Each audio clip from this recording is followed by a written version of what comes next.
Hello student, welcome to GATE IAS PSU mentor. ये हमारे GATE lecture series का बच्चों नेक्स्ट वीडियो है।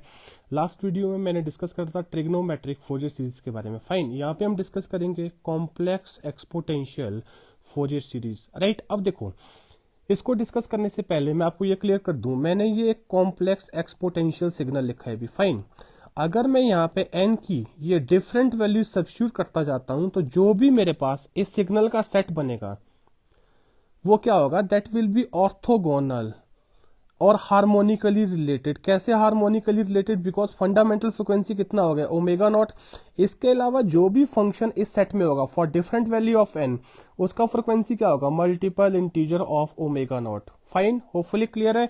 तो इसका मतलब देखिए, ट्रिग्नोमेट्री में मैंने किसी भी आर्बिट्ररी पीरियोडिक सिग्नल को ओवर वन पीरियड जो डिरिचलेट कंडीशन को सेटिस्फाइड कर रहा था, एक्सप्रेस करा था, अप्रोक्सीमेट करा था इन term of trigonometric orthogonal harmonically related function.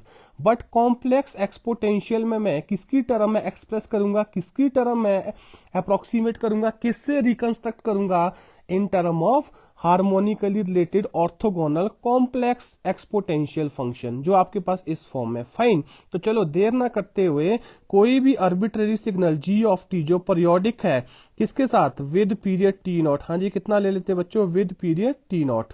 उसको हम कैसे एक्सप्रेस करेंगे, in term of what, e raise to power j n omega nought t for different value of n। अब देखो, अप्रोक्सीमेशन कैसे करना है, एक्सप्रेस कैसे करना है, वो मैंने आपको बेसिक में एक अलग वीडियो में बताया। तो ये इसको अंडरस्टैंड करिए रिवाइज करने के लिए। सपोज मैं आपको बोलता हूं g ऑफ t को एक्सप्रेस करो इन term of x of t।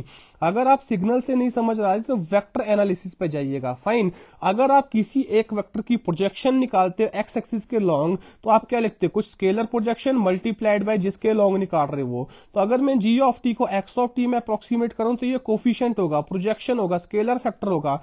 Fine, अब to have minimum error in approximation, इस c का वैल्यू क्या होता है वो मैंने आपको वहां पे डिफाइन करा है, वो ये होता है भी। तो अगर मैं इस एनालिसिस को यहां पे लगाऊं तो डेफिनेटली इसके साथ कुछ ना कुछ प्रोजेक्शन फैक्टर आना चाहिए जो मल्टीप्लाई करके अप्रोक्सीमेट करेगा। लेटेस्ट से हमने इसको cn ले लिया। फाइन, अब n यहां पे वेरिएबल है तो इसको समीशन ले लेते हैं, n is equal to minus infinite to plus infinite. इस तरह से मैंने अप्रोक्सीमेट कर दिया भी किसी आर्बिट्ररी सिग्नल को। तो बताओ, ये जो रिप्रेजेंटेशन बता रही है, ये क्या रिप्रेजेंटेशन बता रहा है, दिस इज द एक्सपेंशन और approximation of any periodic signal with period t naught which is satisfying Dirichlet condition in term of the harmonically related orthogonal complex exponential set। Fine, अब देखिए, ये जो आपके पास प्रोजेक्शन और स्केलर फैक्टर है, इसको कैसे निकालना है, इस मेथड से निकालेंगे। तो cn will be equal to, हाँ जी बताइए, g ऑफ t। तो किसके ऊपर करेंगे भी, वन पीरियड के ऊपर, बिकॉज पीरियोडिक सिग्नल है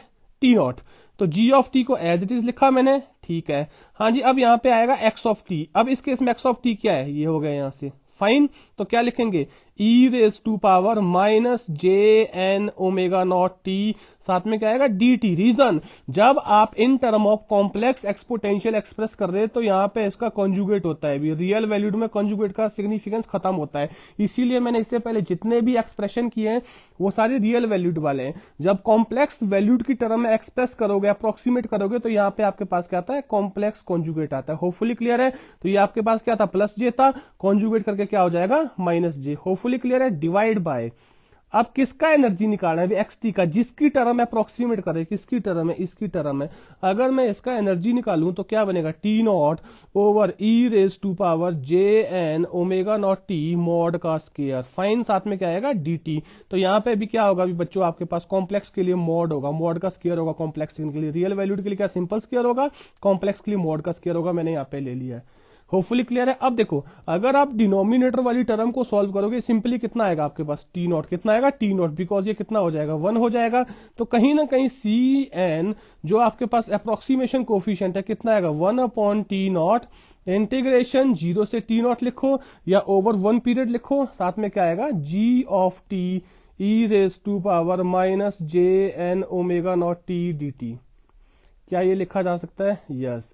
तो ये आपके पास है भी कॉम्प्लेक्स एक्सपोनेंशियल फोरियर सीरीज का कोफिशिएंट। होपफुली क्लियर है ये चीज, राइट। अब देखिए, अगर मैं इसी एनालिसिस में बच्चों n को 0 कर लेता हूं, let us say for n is equal to 0, तो c ऑफ 0 किसके इक्वलेंट आ जाएगा बताओ, 1/t0 इंटीग्रेशन 0 टू t0 लिखो, साथ में क्या आएगा g ऑफ t dt। तो ये फिर से आपके पास क्या देगा अभी, एवरेज वैल्यू और मीन वैल्यू। हाँ जी, कौन सी वैल्यू देगा बच्चों, एवरेज वैल्यू और मीन वैल्यू। होपफुली क्लियर है, या फिर डीसी वैल्यू। फाइन। तो इस तरह से आप भी कॉम्प्लेक्स एक्सपोनेंशियल फोरियर सीरीज का कोफिशिएंट फाइंड आउट करते हैं, और ऐसा प्रोसीजर आप एक्सप्रेशन में, अप्रोक्सीमेशन में, रिकंस्ट्रक्शन में यूज करते हैं। Fine, thank you.